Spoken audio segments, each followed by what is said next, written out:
Imagine a city of 350,000 people. It's 8:14 in the morning. People are walking to work. Children are sitting down for their first lesson of the day, and the summer heat is already starting to rise. They have no idea that in 60 seconds, they will be the first human beings in history to experience the power of the stars brought down to Earth. History books show you the mushroom cloud from a distance. They talk about the politics, the generals, and the treaties.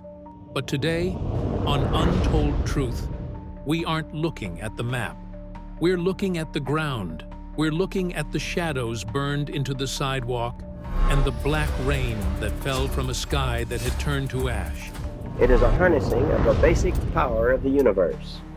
What actually happens to a human body when it is hit by an atomic blast? And why did the survivors say the silence after the explosion was louder than the blast itself? Let's uncover the truth of Hiroshima. The science of destruction. Visual, schematics of the B-29 bomber and Little Boy.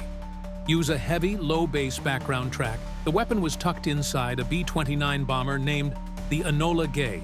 It was called Little Boy, a name that sounds disturbingly innocent for a device that held the power of 15,000 tons of TNT. At 8:15 a.m., the bomb was released.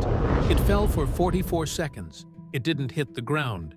If it had hit the dirt, the Earth would have absorbed much of the energy. Instead, it was triggered to explode 1,900 feet in the air to ensure the maximum possible destruction. In the first microsecond, a ball of fire, 1,200 feet wide, expanded across the sky. The temperature at the center, 300,000 degrees Celsius. To give you an idea of how hot that is, the surface of the sun is only about 5,500 degrees Celsius. Anyone within a half-mile radius wasn't just burned. They were literally turned into vapor. They disappeared before the nerves in their body could even register the heat. This is where we find the nuclear shadows. Because the light was so intense, it acted like a giant camera flash. It bleached the walls of buildings. But if a person was standing in front of that wall, their body blocked the light.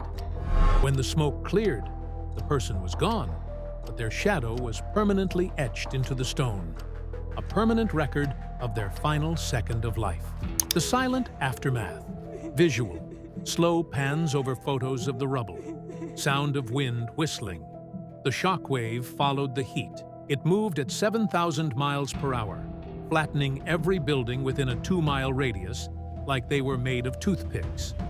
But the untold horror happened 30 minutes later.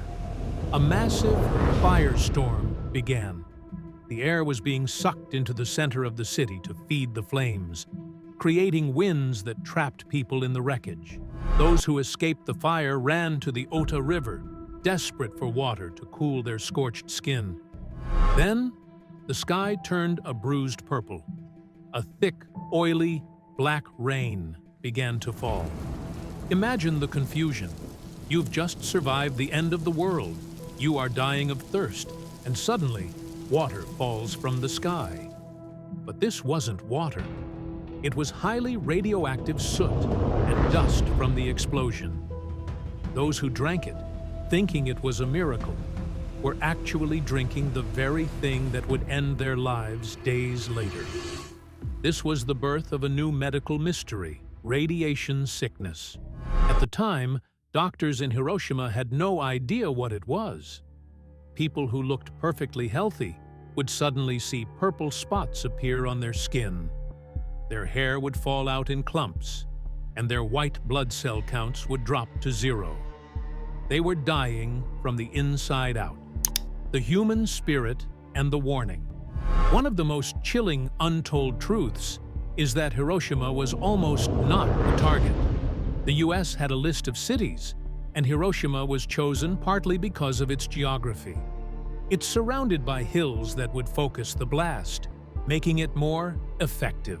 But despite the horror, Hiroshima is a story of resilience. Scientists predicted that nothing would grow in the soil for 70 years. They were wrong.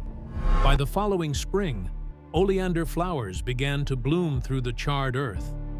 It was a sign that life refused to give up. Today, the city is a vibrant, beautiful place, but they have left the Genbaku Dome standing in ruins as a skeleton of the past, a reminder of what happens when we lose our humanity in the pursuit of power. The survivors of this day are known as the Hibakusha. Their numbers are dwindling as the years pass. Soon, there will be no one left who remembers the smell of the ozone or the sight of the purple sky. That is why we tell these stories. We don't look back to stay in the past. We look back to protect our future. If we forget the truth of what happened in 1945, because some truths are uncomfortable, and that is exactly why they matter. Subscribe to Untold Truth.